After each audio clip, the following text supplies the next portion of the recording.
Aziz şagirdlər, bugün belə bir məsələnin həlli ilə sizi tanış edəcəm. Deməli, məsələdə bizdən görək nə istənir. Gərginlik 40 volt olan mənbəyə qoşulmuş kondensatorlardan ikinci kondensatorun gərginliyini təyin edin. Deməli, biz bilirik ki, U nəyə bərabərdir? U bərabərdir Q bölək C. Düzdürmü? Deməli, burada baxırıq ki, kondensatorlar necə birləşib? Arzı birləşib. Arzı birləşibsə, bura biz Q desək, burada Q. Deməli, mənbənin yükü nə etmiş olacaq? Q etmiş olacaq. Düzdürmü? Baxırıq ki, kondensatorlar bir-birinə necə birləşib? Arzı. Arzı birləşəndə yazırıq ki, C ümumi bərabərdir. C1 vur C2 bölə C1 vur C2. Yəni C1'i necə verir? C2'ni verib 4C. Aşağıda isə 5C etmiş olur. Bu da 5'də 4 C edir. Buradan da biz yazırıq ki, Q ümumi bərabərdir C ümumi bura U'ya. C ümumi neydi? 5'də 4 C. Bu ümumi nədir? 40 volt. Bura 40. Burada da ixtisar gedir, qalır 32 C. Düzdürmü? Bizdən isə nə istəyir? İkincinin gərginliyi, yəni burada. Deməli, U2 bərabərdir Q2 bölək C2. Baxın, bura diqqətlə. Deməli, Q ümumi nə tapdıq? 32 C. Biz dedik ki, mənbənin yükü nə elədir? Q. Deməli, birincinin də kondensatorun yükü Q elədir, ikinci kondensatorun da yükü nə elədir? Q.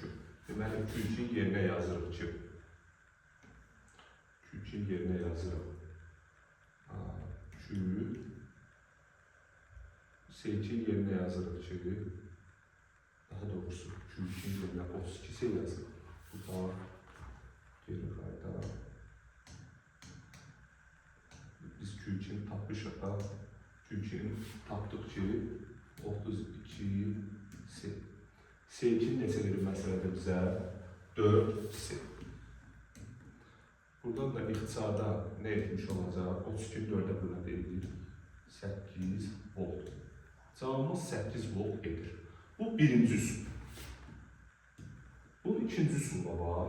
İkinci usul, gəlin burada yazaq, belə üstündə. Deməli, yazırıq ki, U bərabərdir Q bölü C. Düzdür. Burada Q'ləri sabit ardıcı. Deməli, U ilə C necə asılı tərs asılı. Yazırıq U1 bölü U2 bərabərdir C2 bölü C1. C2 neçə verir? 4C üzərində hesab. C1 neçə verir? C. Bu da nə edir? 4. Buradan da U1 bölü U2 nə vermiş olur? 4'ü. Buradan da yaza bilərik ki, U1 4 U2'ni vermiş olur. O zaman, bax, birinci kondensator gərginliyi, ikinci kondensator gərginliyi isə bu çoxdur 4. Ümumi mənbənin gərginliyi, ardıcıl kondensator birləşəndə bilirik ki, kondensatorlar gərginlər cəmi ümumi mənbəni verir. Yazırım ki, U1 üstə gəl U2 bərabərdir U-ya. Bunu da bizə neçə verir? U yazaq, sonra dəyərlərini verir zaten. U1'i neçə tapdıq? 4 U2 üstə gəl U2 bərabərdir 40 volta. Buradan da 5 U2 bərabərdir 40 volta. Buradan da daha doğrusu 5 ilə 40 ixtisar gedir. Burada qalır U2 bərabərdir 8 volt. Da ikinci üsulla həllimiz. Növbəti videolarda görüşəndə sağ olun.